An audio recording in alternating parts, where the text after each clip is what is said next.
Don José Manuel Contreras, queridísimo Chema, ¿qué tal está usted? Muy buenas tardes, ¿qué tal llevamos este jueves? Muy buenas, pues un jueves mágico, fantástico y maravilloso, como no podía ser de otra manera. Si es que se da cuenta usted que es el primer jueves del mes de noviembre.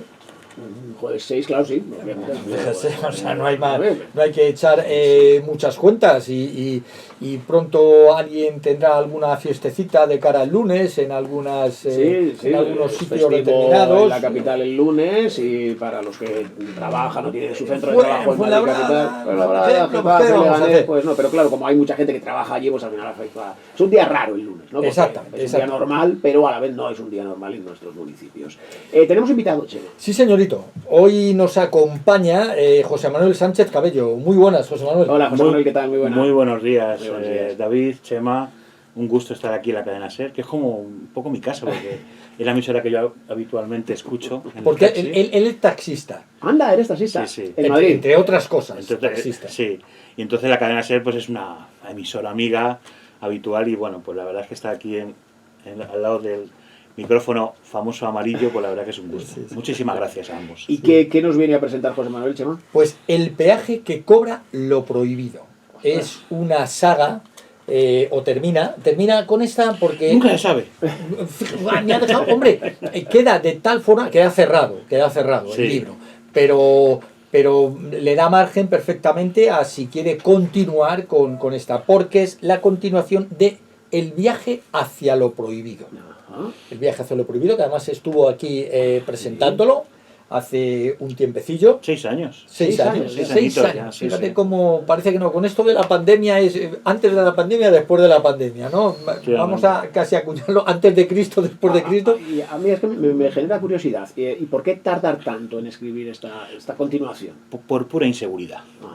Cuando publicas la primera parte, El viaje hacia lo prohibido, yo entendía que ahí se quedaba y ya está, ¿no? Y de algún modo los lectores, la buena acogida que tuvo, para mi sorpresa, porque aquí conjugo dos géneros literarios, como es la poesía y la novela. Sí, ahora hablamos de eso, que es una cosa muy curiosa. Claro, sí. Entonces en El viaje que cobra lo prohibido, pues digamos en ese sentido, pues pasa lo mismo, conviven los dos géneros. Y bueno, pues la verdad es que el hecho de no decepcionarme a mí mismo y no decepcionar a los lectores, dicen que las segundas partes nunca fueron buenas. Entonces yo aspiraba a que fuera una excepción de ese refrán, ¿no? Entonces la verdad es que me lo pensé muchísimo.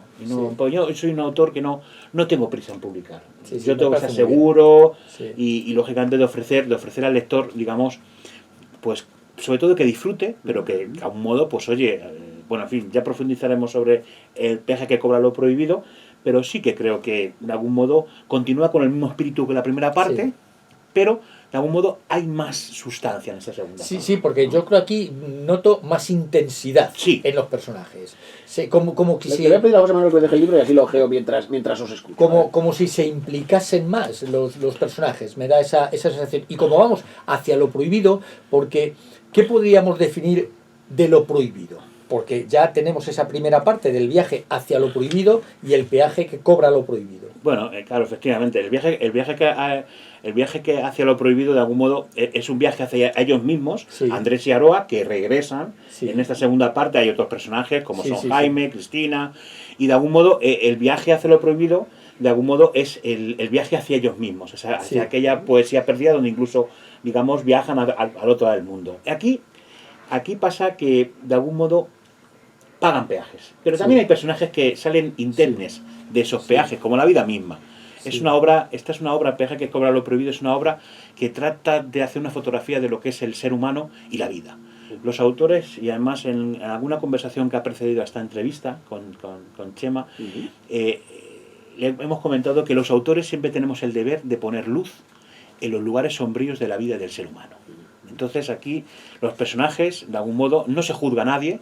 Simplemente lo que se trata es, primero, que disfrute el lector, y pero luego que también se compadezcan de ellos, porque ellos somos nosotros.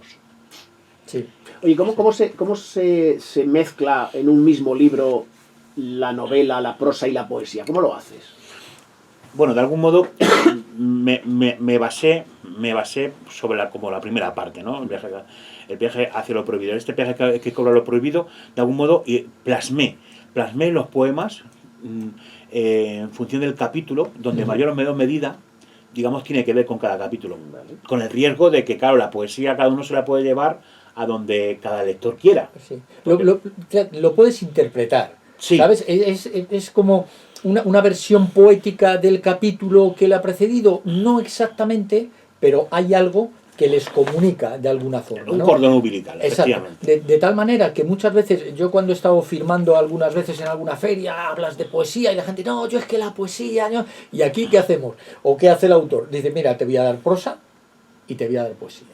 Y entonces tienes la posibilidad de hacer dos lecturas. Tú puedes hacer una lectura de capítulo a capítulo, olvídate ahora mismo de los poemas, capítulo a capítulo, y ahora voy a leerme algunos poemas. Y perfectamente puedes hacerlo. ¿Que quieres hacerlo conjuntamente? Vale, pues me leo el capítulo, que son capítulos cortitos, y luego puedo leer la poesía que complementa muy bien esa parte de la narrativa, de la historia. Son dos miradas distintas bajo los auspicios de una misma historia.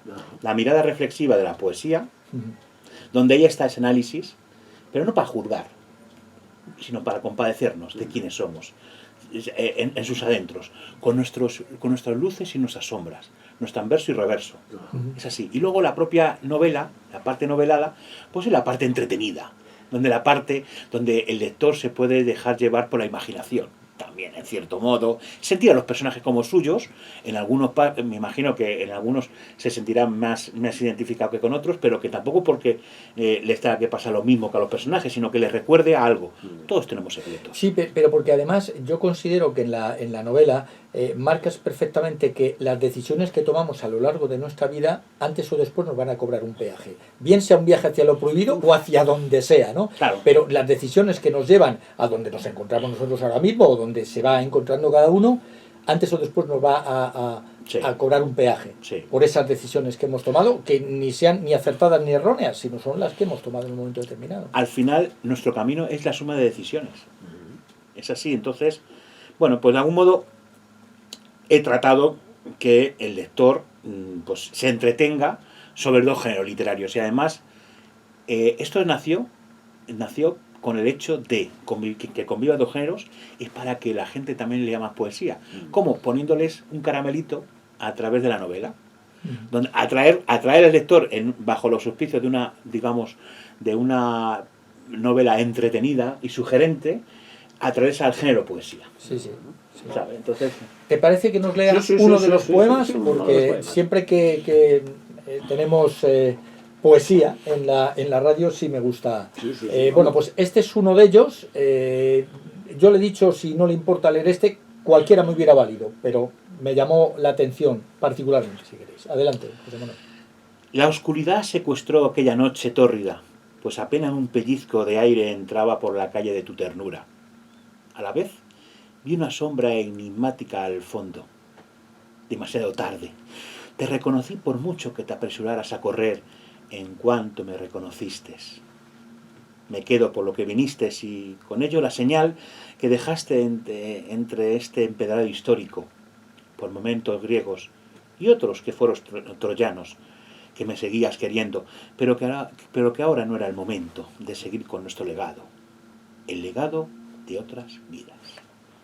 Bueno, pues ese es uno de los que, digamos, culmina después de uno de los capítulos, o presenta después de unos capítulos, y bueno, el recuperar esos personajes de Aroa y Andrés, y luego los otros personajes satélites, pero que tienen mucho que ver porque bueno, van supeditados también unos con respecto a otros, ¿no? Sí, porque además es que la historia, también una de las cosas que también me motivaba de hacer algo distinto en esta segunda parte, era entremezclar dos tiempos. El lector se va a poder encontrar la continuación del viaje hacia lo prohibido, la propia continuación, donde dejamos a Andrés un poco contrariado y herido, ¿no? Y luego también vamos a los orígenes de Andrés, o sea, hacia atrás, donde ahí se conoce a un amigo íntimo de la infancia, en un pueblo de Córdoba, en Puente Genil. Ahí he metido por el pueblo de mi madre, por Puente Genil, un poco homenaje. Queda como memoria. Como memoria, un homenaje y tal. Y entonces, de algún modo, esos dos tiempos, luego va a llegar un momento que según va avanzando la parte novelada, se van a ir juntando. Era como un reto. Mi género es poesía, ¿no? Y el hecho de estar experimentando con la novela, pues me apetecía mucho poder escribir esa novela en 2 tiempos. Sí. Para que luego más adelante se va a saber el por qué esos 2 tiempos. Pero también tocas diferentes temas, porque hay un momento determinado que hablas incluso del tema independentista, porque alguno de los personajes está por Barcelona. Sí, Andrés se va a Barcelona, se va de Madrid, se va a Barcelona, a la mesa de las heridas. Entonces, ¿qué pasa? Que allí se encuentra el boom del procés catalán, el 2017. Entonces, aquello como que de algún modo le es ajeno, porque él está metido en lo que está metido, pero de algún modo utiliza el procés catalán para evadirse y no pensar en aquello que pasó, ¿no? Entonces, trata de averiguar y trata de leer la historia de Cataluña.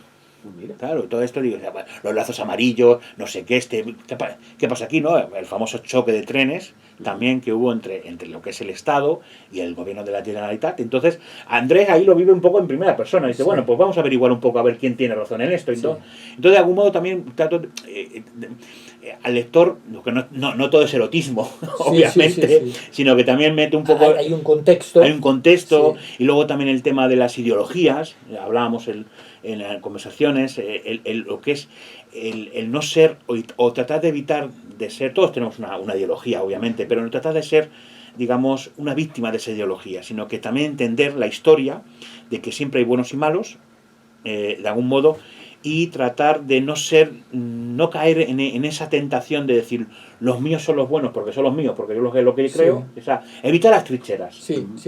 Evita las trincheras. Entonces, hay digamos, capítulos reflexivos sobre esas atalayas en cuanto a las ideologías, y bueno, pues en definitiva trato que el lector se entretenga y luego llevar al lector en un tío vivo, en una montaña rusa, vamos a decir, emocional, en los 2 géneros. Y bueno, pues, oye. No, está bien, es una novela muy entretenida, muy ágil, se lee muy bien, es una novelita corta y además se lee muy bien, y ya digo, la dinámica de que los capítulos sean tan cortos, pues lo hacen una lectura muchísimo más fluida. Menos es más. Y todo eso, que estén comprimido bien. Y bueno, a veces agradecen también estas novelas cortas. Yo cada vez me gustan menos los tronchos de 1000 páginas o de 700 páginas y me gustan más estas novelas. Sobre todo que el lector, en esos tiempos que todo es tan inmediato y que el lector se quede con esas ideas de reflexión. Lo que es el tema del peaje, lo prohibido, el tema de las ideologías, el tema de la historia. La historia no siempre es como nos han contado, porque la historia, claro, se escribe siempre en términos de trincheras, pero yo pienso que, y eso lo describe muy bien Juan Manuel de Prada, que también hago referencia porque la historia, y estoy muy de acuerdo con él cuando dice que la historia muchas veces se tiene que haber estudiado en términos humanos, porque hay buenos, hay malos, hay traidores, hay gente que no es que sea, vamos a decir, apátridas o sean veletas, que lo somos también, sino que las propias circunstancias de cada uno, porque aquí nos levantamos cada mañana siempre con el afán de luchar con nuestras circunstancias, con lo que somos, con nuestras contradicciones. Entonces, de algún modo, en la historia, en ese sentido, que yo, lo dice él y yo estoy muy de acuerdo, porque yo soy un amante de la historia, se ha estudiado en términos de trincheras. Y lo refleja, ya digo, muy bien aquí, y entonces te da para la reflexión. Es una novela que va mucho más allá. ¿Te tenemos escribiendo algo o pendiente de publicar algo? Entiendo que escribiendo no paras de hacerlo, pero... Bueno, no, tengo épocas, Tengo épocas. La época que menos escribo, pues leo más. De algún modo, bueno, estoy con una novelita pretendo que sea novela. Habrá poesía también, porque la poesía es como mi firma, ¿no? Tal, pero bueno, una novelita que no sé cuándo saldrá, y bueno, pues oye, me lo estoy tomando con mucho tiempo, como te digo, os digo, y lo digo a los lectores, soy un autor que no tengo prisa en publicar. O sea, siento que tiene que ser el momento, cuando llegue el momento, y bueno, pretendo que sea no una novela histórica, pero sí con un contexto histórico determinado, y por eso hay que tener mucho cuidado. Claro. El rigor... ¿En qué época la quieres ambientar? Pues mira, la época en la que la quiero ambientar es en el 31, en la proclamación de la Segunda República, en aquellas famosas elecciones que hubo el 12 de abril del 31, Y bueno, pues ahí un poco empieza, ¿no? Y bueno, pues los personajes no van a ser ajenos a ese cambio político, a ese cambio de régimen. Claro, jaleo. ¿Quién edita Vitruvio? Vitruvio ha apostado nuevamente por esta saga también, y bueno, pues también Vitruvio normalmente suele publicar poesía, y en ese sentido, pues esta fórmula de novela y poesía, pues la verdad es que una vez más me lo ha admitido y apuesta por ello, y bueno, pues la verdad que súper contento. Antes de despedirnos, Chema, vamos con más recomendaciones. Sí, mira, para los jóvenes de la casa, fíjate qué álbum ilustrado, Rifi Rafe. Es un libro fantástico de Maeva Jean. Clotilde Perrin es la autora, una autora francesa, y nos habla de un gato que es menino y un cachorro que es perro. Y bueno, pues como perros y gatos, diría que ahí se construyen. Y además, fíjate qué álbum. Mira, lo vamos a abrir para que lo veas. Donde tiene... Son grandes... de los de desplegables, de estos... Pero que tiene unos desplegables, se crea un muro. Y es que construyen los dos un muro porque son vecinos, y para no verse, porque hay uno de ellos, que no vamos a descubrir quién, que le hace una faena. Antes hablábamos de trincheras, pues entonces lo que hace es, pues vamos a poner un muro. ¿Para qué edad? Entonces se pone a partir de 4 o 5 años, porque tiene muy poquita lectura, y entonces se le va contando, porque tienen esos desplegables. Como digo, su autora, Clotilde Perrin, y está editado por Maeva Jean. Qué libro más bonito. Muy bonito. De las discusiones en páginas web, yo os recomiendo que podéis buscar a nuestro invitado en Instagram, y ahí le podéis seguir y podéis conocer más sobre su trabajo, presentaciones y encuentros y demás. Que vas a hacer una presentación. Dos presentaciones. Mira, voy a estar el día 28 de noviembre en Griñón, en la biblioteca de Griñón, y luego el día 11 de diciembre en Eugena, en la biblioteca de Eugena. O sea que muchísimas gracias, y esperamos a todos los... Sí, porque ¿tú vives en Parla, José Manuel, o dónde...? No, yo soy de Torrejón de la Calzada, pero ahora me he mudado a un pueblo de Toledo, que se llama Huerta de Valdecarábanos. Huerta de Valdecarábanos. Sí. Pero bueno, colaboras con Parla, tienes muchas relaciones. Sí, Parla sí, porque además es que yo, en fin, compartimos un poco lo que es el tema de la divulgación. Sí. Ahí pues estamos en la Casa de la Juventud, donde también entrevisto autores, también en Anverso y Reverso. Anverso y verso. Y bueno, pues ahí estamos en la Casa de la Juventud en Parla, y bueno, pues la verdad que encantado también por la apuesta que hacen por la literatura. Además, Chema también ha estado allí y sabe que ahí tiene su casa también para poder llegar a cabo una entrevista, y nada, pues encantados. Para la semana que viene, Chema. Pues mira, para la semana que viene, relatos de la hija del pecado.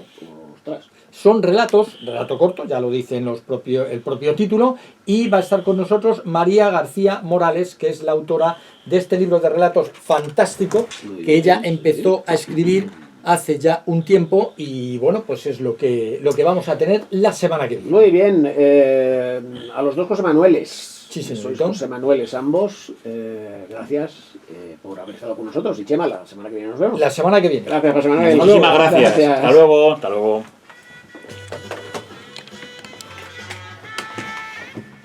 David, ¿te pones?